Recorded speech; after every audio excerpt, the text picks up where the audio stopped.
Direito notarial e registral, teoria geral.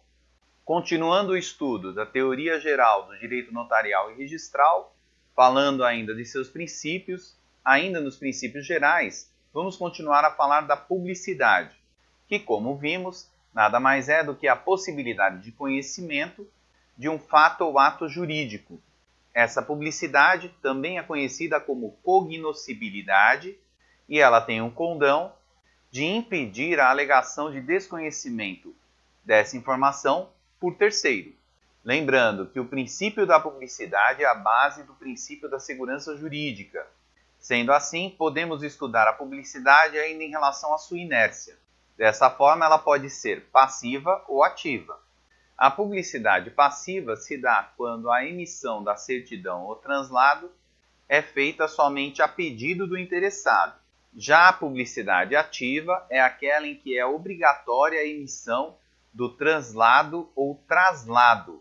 E, em regra, os cartórios trabalham com a publicidade passiva.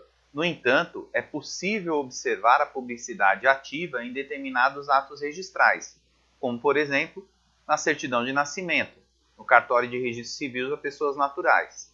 E aqui é importante apontar que traslado ou translado são nomenclaturas corretas, as duas, e significam a primeira cópia fiel do livro, onde foi registrado o ato jurídico. Também podemos analisar o princípio da publicidade quanto à forma em que ela se materializa. E aí ela pode se materializar através de informação ou através de certidão. E a certidão nada mais é do que outras cópias dos livros. Portanto, teremos que as certidões serão todas as cópias retiradas após o traslado. Em relação às certidões, nós teremos as seguintes formas.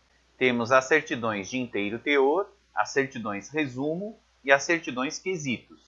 Conforme o próprio nome já diz, as certidões de inteiro teor é aquela que descreve totalmente o que existe dentro do livro ou ato registrado.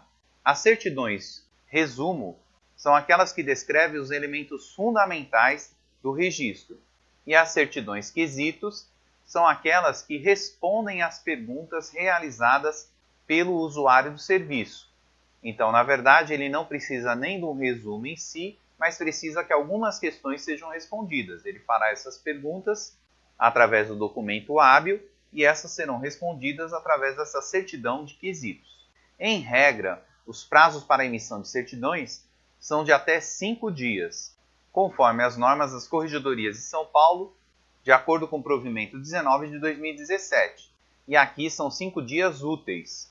No entanto, é importante prestar atenção porque todos esses prazos devem ser observados dentro das normas das Corregedorias Gerais de Justiça de cada estado e também relacionados a cada serviço estudado.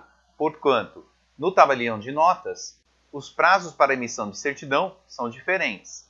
Ainda com relação à forma em que o princípio da publicidade é explicitado, precisamos apontar que, em regra, o usuário tem acesso imediato ao livro ou à informação solicitada, ou seja, é um acesso indireto, salvo nos casos de 2 situações específicas em que ele terá acesso direto, que será no caso de parcelamento de solo urbano, nos termos do artigo 24 da Lei 6766, que diz que o processo de loteamento e os contratos de depósitos em cartórios poderão ser examinados por qualquer pessoa em qualquer tempo, independentemente do pagamento de custas ou emolumentos, ainda que a título de busca, ou ainda as perícias, com a devida autorização do juiz corregedor, nos termos do artigo 46 da Lei 8935.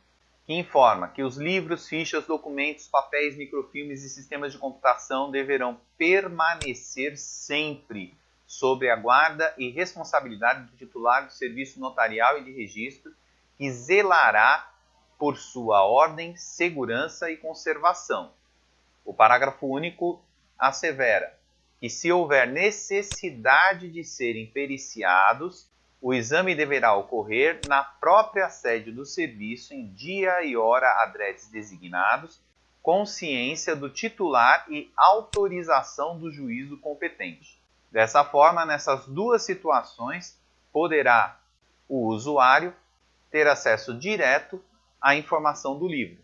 E é importante ainda prestar atenção que a Lei de Acesso à Informação, a Lei 12.527, não fornece acesso direto aos livros da serventia. Isso se dá pelo fato de que os tabeliões ou ofícios de registros não constam da lei e eles não são considerados entes públicos, conforme já foi estudado em aula anterior.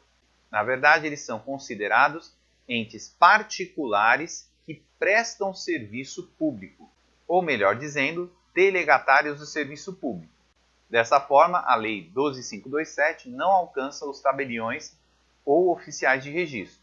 Por fim, precisamos falar quanto às limitações do princípio da publicidade. Como vimos, em regra, é irrestrita e não depende de justificativa.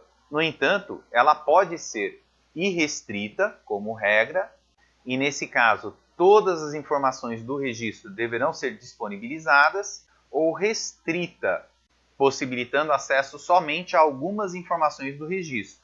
Isso se dá com maior incidência no registro civil de pessoas naturais, como, por exemplo, restringir as informações de pessoas adotadas, por exemplo.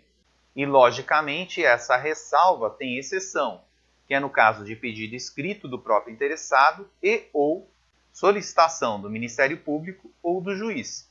Daí, essas informações deverão ser disponibilizadas.